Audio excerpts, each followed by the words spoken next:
Bismillahirrahmanirrahim. Assalamualaikum warahmatullahi wabarakatuh. Perkenalkan, kami dari kelompok 11 yang akan membahas tentang makna Torekot, sejarah aliran, tokoh dan ajarannya. Sebelumnya, perkenalkan anggota kami. Yang pertama saya sendiri, nama saya Muhammad Hafid Riyadi, NIM 411918. Selanjutnya Ayu Pertiwi dengan NIM 41190048. Selanjutnya Imrohani 41190049.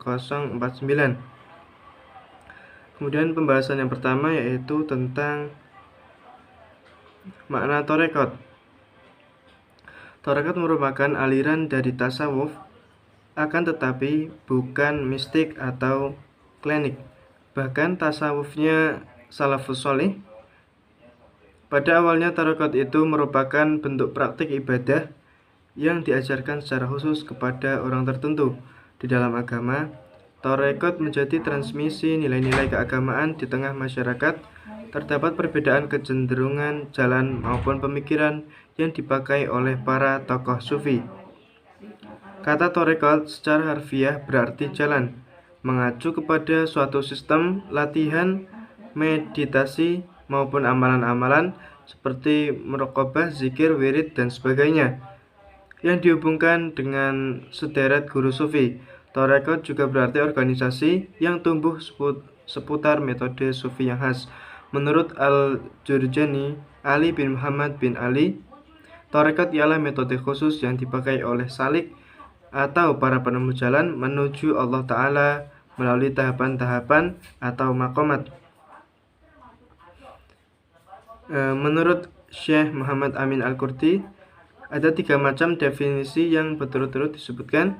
1. Tarekat adalah pengamalan syariat, melaksanakan beban ibadah dan menjauhkan diri dari sikap mempermudah ibadah yang sebenarnya memang tidak boleh dipermudah. Kedua, tarekat adalah menjauhi larangan dan melakukan perintah Tuhan sesuai dengan kesanggupannya. Yang ketiga, tarekat adalah meninggalkan yang haram dan makruh, memperhatikan hal-hal mubah yang sifatnya mengandung fadilat, menunaikan hal-hal yang diwajibkan dan yang disunatkan. Kemudian macam-macam aliran tarekat. Ada banyak aliran-aliran tarekat di dunia Islam. Di antaranya yang pertama adalah tarekat Qadiriyah. Tarekat Qadiriyah adalah nama tarekat yang diambil dari nama pendirinya, yaitu Abdul Al-Qadir Al-Jailani, yang terkenal dengan sebutan Syekh Abdul Qadir Al-Jailani.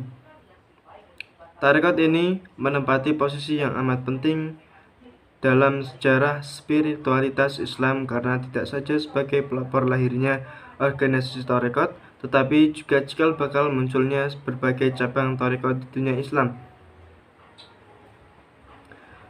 Yang kedua ada tarekat Syadziliyah.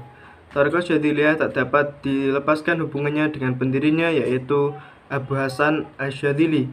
Selanjutnya nomor tarekat ini dinisbatkan kepada namanya Syadziliyah yang mempunyai ciri khusus yang berbeda dengan tarekat-tarekat yang lain. Secara lengkap, nama pendirinya adalah Ali bin Abdullah bin Abdul Al-Jabbar Abdul Hasan Asyadzili. Orang-orang yang pernah bertemu menerangkan bahwa Asyadzili mempunyai perawakan badan yang menarik, bentuk muka yang menunjukkan keimanan dan keikhlasan, warna kulitnya yang sedang, serta bentuk badannya agak panjang, dan begitu pula bentuk mukanya agak panjang juga, jari-jarinya langsing seakan seperti jari-jari orang Hijaz. Kemudian selanjutnya ada tarekat Naqsabandiyah. Pendiri tarekat Naqsabandiyah adalah seorang pemuka tasawuf yang terkenal, yaitu Muhammad bin Muhammad Baha al-Din al-Uwais al-Bukhari Naqsabandi. Dilahirkan di sebuah desa bernama Qasrul Arifah, kurang lebih 4 mil dari Bukhara, tempat lahir Imam Bukhari. Ia berasal dari keluarga dan lingkungan yang baik. Ia mendapat gelar syekh yang menunjukkan posisinya yang penting sebagai seorang pimpinan spiritual. Naqsyabandi belajar tasawuf kepada Baba al-Samasi ketika berusia 18 tahun. Kemudian ia belajar ilmu tarekat kepada seorang khutub di Nasr, yaitu Amir Sayyid Kulal al-Bukhari. Kemudian selanjutnya ada tarekat Halwatiyah. Tarekat Halwatiyah di Indonesia banyak dianut oleh suku Bugis dan Makassar di Sulawesi Selatan atau di tempat-tempat lain di mana suku itu berada seperti di Riau, Malaysia, Kalimantan Timur, Ambon, dan Irian Barat. Nama Halwatiyah diambil dari nama seorang sufi ulama dan pejuang Makassar abad ke-17, yaitu Syekh Yusuf Al-Makassari Al-Halwati. Yang selanjutnya ada tarekat Syatariyah. Abdurrahman Al-Singkili yang merupakan khalifah utama tarekat Syatariyah di dunia Melayu Indonesia. Sepanjang karirnya dipercaya oleh Sultanah Safiatuddin sebagai Qadi Al-Malik Al-Adil atau mufti kerajaan yang bertanggung jawab atas berbagai masalah sosial keagamaan. Ya, selanjutnya ada tarekat Samaniyah. Tarekat Samaniyah adalah tarekat pertama yang mendapat pengikut massal di Nusantara. Hal yang menarik dari tarekat Samaniyah yang mungkin menjadi ciri khasnya adalah corak wahdatul wujud yang dianut, yang terucapkan olehnya tidak bertentangan dengan syariat. Selanjutnya ada tarekat Tijaniyah. Tarekat Tijaniyah didirikan oleh Syekh Ahmad bin Muhammad Al-Tijani yang lahir di Ain Madi, Aljazair Selatan dan meninggal di Fes, Maroko dalam usia 80 tahun.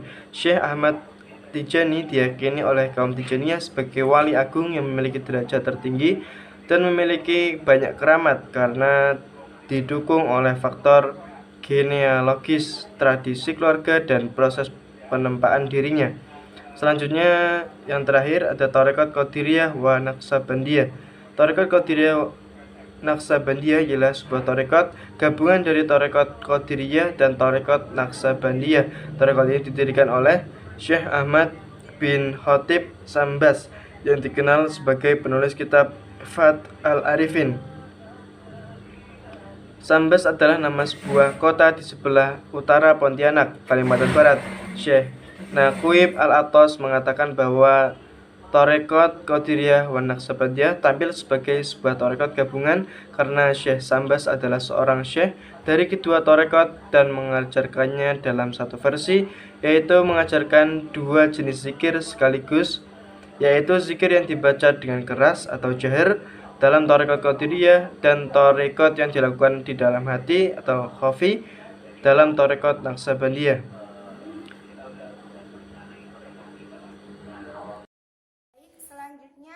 Poin C, sejarah munculnya aliran tarekat.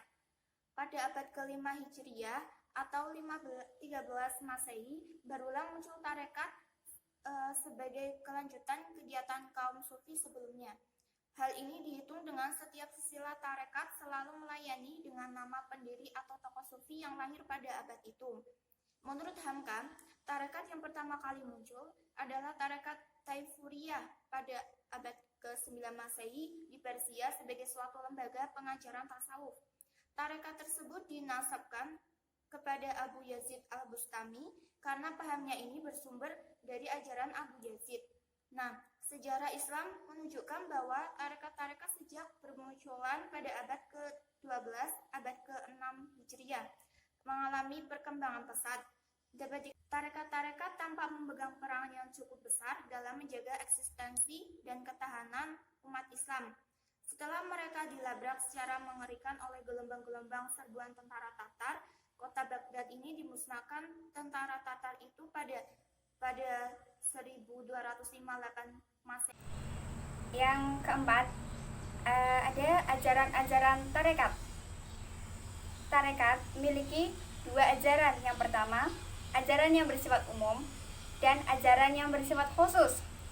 Ajaran yang bersifat umum yaitu amalan-amalan yang ada dalam tradisi dalam tarekat, tetapi amalan itu juga bisa dilakukan oleh masyarakat Islam di luar pengikut tarekat.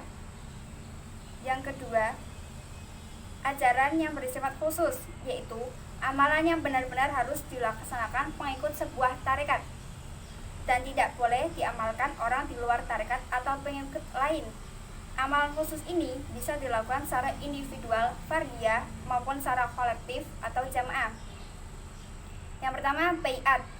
Baiat, permulaan seorang memasuki tarekat adalah melalui baiat, yaitu mengikat janji atau sumpah setia dengan khalifah atau mursyid. Yang kedua, zikir. Zikir adalah mengingat atau mengenang Tuhan yang dapat dilakukan dengan diam-diam atau bersuara. Kadang-kadang zikir lebih mendetail dan mendalam.